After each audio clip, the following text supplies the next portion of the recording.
You tell us about the open contact that is happening right now. So we had open contact starting in 2013. Oh, okay. And on our planet, our version of Earth, it started with, we also had contact with the Asasan. The hybrid program is not with all versions of Earth, but it is with multiple versions. Our version of Earth was also involved in the hybrid project. And so we were contacted by the hybrid children, but the open contact, our first major open contact event was in 2013. Can you tell us more, like what happened that day? What it was like? So we had a physical appearance of a ship, but it was it was large and it was sustained. And so media were able to get, there's UFOs all the time, but most of the time nobody gets any pictures or footage of them. Yes. And so this was sustained. And there was, at the same time of the ship, we were able to, or the ETs took over multiple broadcast stations on all of our major networks were taken over by the ETs. So whatever anybody was watching, instead the signal came through from the ETs. At the same time that people were witnessing this extremely large apparent ship.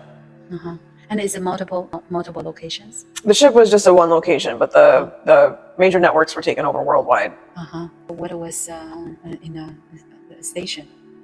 What is being broadcast? So they let us know, essentially, they said who they were, and they said they'd been familiar with us and working with us for a long time.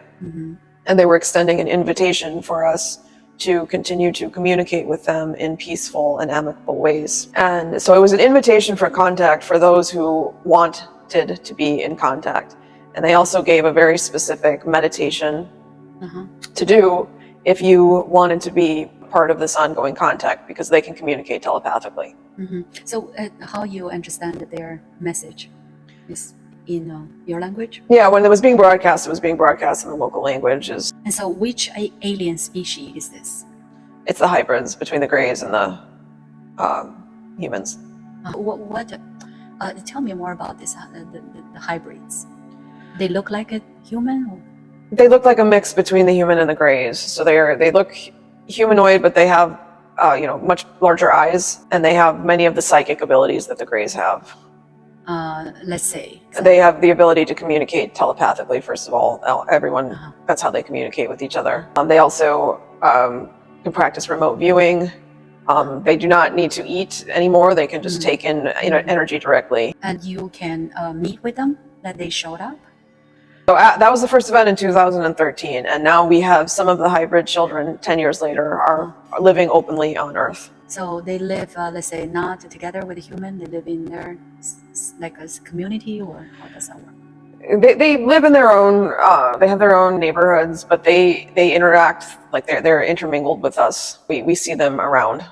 So you can tell immediately those are by their physical features. So they are like taller or smaller?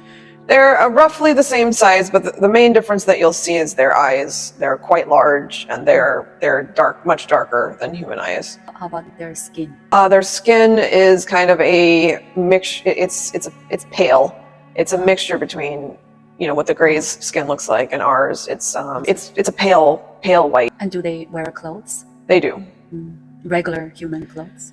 They have they wear almost all very similar, very plain, either black or gray bodysuits. Bodysuit. So like a skin tight. It's fairly tight. What do they do on Earth? So they've integrated into our society. They share their gifts with us. They are very talented, the hybrid children. As I said, they are very psychically gifted. So they help with healing work, also with education, with energy. They've really helped move us to the clean energy. As I've said, we don't use, we barely use cars anymore, and a lot of that has come through their knowledge. Do they do anything, let's say, some sort of a speech to raise human consciousness? It's more through their actions. Yes, they're here to help raise human consciousness, but they do it through example and kind of through the way that they act with us and the healing work that they do. So, what is the amount? Like, how many are they? There are about 5,000 hybrid children on Earth. Oh, I see. What's the population like in this Earth? We're not quite as overpopulated as you are, but we do still have about 6 billion people. Oh, okay. I know that you might not know, but if I ask that similar type of thing will happen on our Earth? let's say 2026? My understanding is, yes, you're going to have a major contact event of your own. It might be different than ours in 2026, but some of the hybrid children will be coming to your version of Earth as well. So the hybrid children, they on your Earth, they just how they showed up. How they appeared the first time. I mean, they were in their ships. You know, there was a process of communication letting us know that they were going to be coming down, and if we were willing to accept them and let them live openly. But they can really, you know, their ships, they transport within them, but they are also able to kind of teletransport themselves, so they can just kind of appear energetically.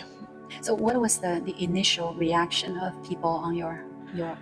Some were fearful, but most were very open, and most were, you know, willing to take this step. We were at a consciousness level that we were prepared to welcome them. But there anyone there like are trying to reject this? A small number, but they were outnumbered. So what is your government's reaction? So as I said, we had you know, different government, different presidents than you had. There was the hybrid children, and the hybrids in general had been in contact with the government for several years before the open contact came. So there was already an agreement in place that this was going to be shared with everyone.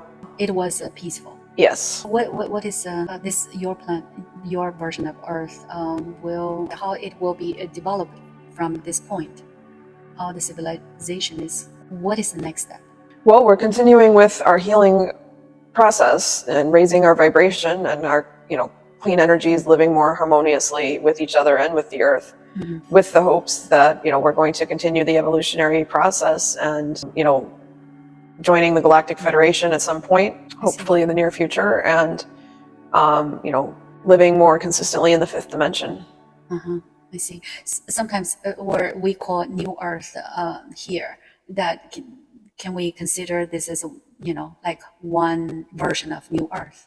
Yes. You still have let's say the countries like what we have here. We still have countries, but we have open borders. So immigration is very lax, and people can migrate freely. So let's say you have a country as Russia or as China, as South America. It's very similar, or they have different names. Some of them have different names. Many of them are similar. We have Russia still, but we've not had the same conflict with Russia that you all have had. So what is something that really that you felt very different or kind of shocked when you got there compared with our Earth? The political climate. There was also less violence and less pollution. We did less destruction on this version of Earth. It seems that the consciousness level was just, you know, a little bit higher than the previous version that I was on. And people live the same, let's say 80 years, 90 years? Approximately, yeah. And you have, you know, the diseases or cancer, like? We have we still have diseases, but when the hybrid children came, they've taught us a lot of things about nutrition and also about how emotions create disease in the body, and that's helped us how we deal with this, essentially. I see. So when you left our Earth, what was your, how old were you? I was 33. Okay, so when you, how to say, came to this Earth, you were at the same age? Yes. I see. I see. Thank you for all your information. You're welcome.